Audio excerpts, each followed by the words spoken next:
Hello, I'm Derek Dinah Johnson, and in today's video, I'm going to be talking about abortion.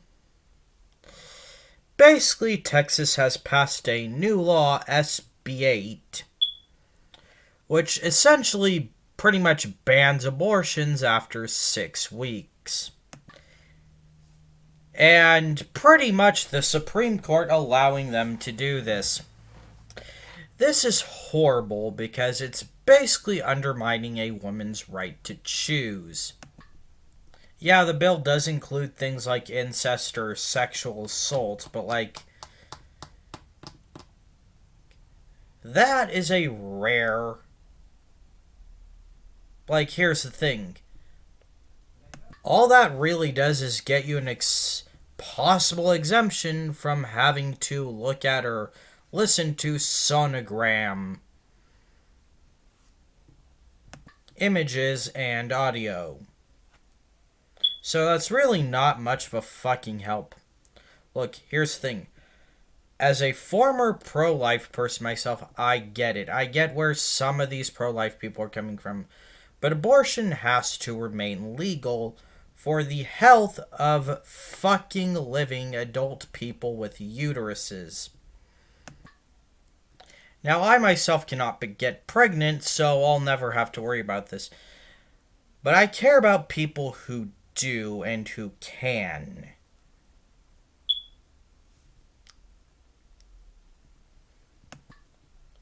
You see, abusive spouses will use pregnancy as a way to trap women in, or men, or pretty much anybody with a uterus, into a relationship they no longer want to be a part of.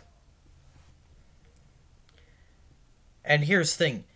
If they can't get the abortion legally, they're just going to throw themselves down a flight of stairs, take pills, or do any of the much more risky attempts to abort the pregnancy than, just going and getting a safe, legal abortion. Hell, in the 50s, that was a huge part of the protest for abortion rights in the first place. That, a lot of these people were using coat hangers to terminate the pregnancy. And that was killing them, and that only the rich young people could afford to go to, Puerto Rico or somewhere else and have the legal, safe abortion. So abortions are going to happen no matter what. And what's the point in, putting the parent at risk too, just so you can get your way? If we can terminate the pregnancy without putting the parent at risk, again, people should be allowed to. Another common argument is that, the Bible says that. The Bible doesn't really actually say anything about it, though. That's literally just evangelical cult brainwashing. And other right-wing groups brainwash, but no, the Bible does not really mention. In fact, the Bible actually commands husbands to force their wife into an abortion if he suspects she got pregnant by cheating. And yes, that is an actual thing that the Bible actually says. Read your own damn book.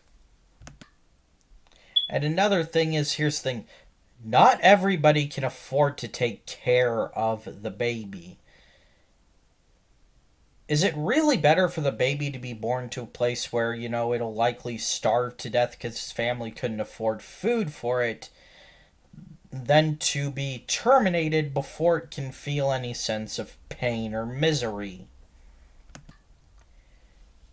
And while in an ideal world adoption would be great, here's the thing. Adoption fucking sucks. These orphanages treat kids terribly. It takes forever to actually goddamn adopt a kid. And most kids in these adoption centers literally just end up becoming homeless at 18.